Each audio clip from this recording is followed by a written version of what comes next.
ಗದಗ ಲಕ್ಕುಂಡಿಯಲ್ಲಿ ನಿಧಿ ಸಿಕ್ಕ ಜಾಗದಲ್ಲಿ ಸರ್ಕಾರ ಉತ್ಖನನ ಕಾರ್ಯ ಭರದಿಂದ ಸಾಗಿದೆ.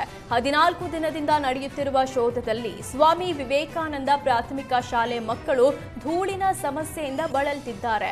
ಸ್ವಾಮಿ ವಿವೇಕಾನಂದ ಪ್ರಾಥಮಿಕ ಶಾಲೆಯಲ್ಲಿ 80ಕ್ಕೂ ಹೆಚ್ಚು ಮಕ್ಕಳು ಓದ್ತಾ ಇದ್ದು, ಇದೀಗ ಉತ್ಖನನ ವೇಳೆ ಶಾಲಾ ಮಕ್ಕಳು ಧೂಳಿನ ಸಮಸ್ಯೆ ಅನುಭವಿಸ್ತಾ ಇದ್ದಾರೆ.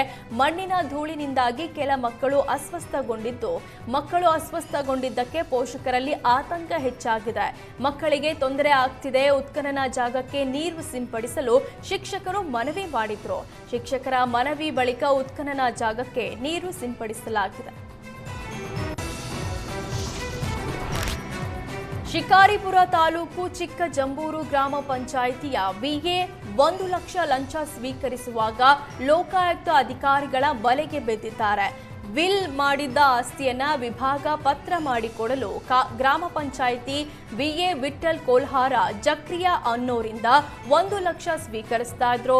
4 ಲಕ್ಷ ರೂಪಾಯಿ ಲಂಚಕ್ಕೆ ಬೇಡಿಕೆ ಇಟ್ಟು ಬಳಿಕ 1 ಲಕ್ಷಕ್ಕೆ ಫೈನಲ್ ಮಾಡಲಾಗಿತ್ತು. ಲೋಕಾಯುಕ್ತ ಡಿವೈಎಸ್ಪಿ ಚಂದ್ರಶೇಖರ್, ಇನ್ಸ್ಪೆಕ್ಟರ್ಗಳಾದ ಗುರುರಾಜ್ ಮೈಲಾರಿ, ವೀರಬಸಪ್ಪ ಮತ್ತು ರುದ್ರೇಶ್ ನೇತೃತ್ವದಲ್ಲಿ ಕಾರ್ಯಾಚರಣೆ ನಡೆಸಿ ವಶಕ್ಕೆ ಪಡೆಯಲಾಗಿದೆ.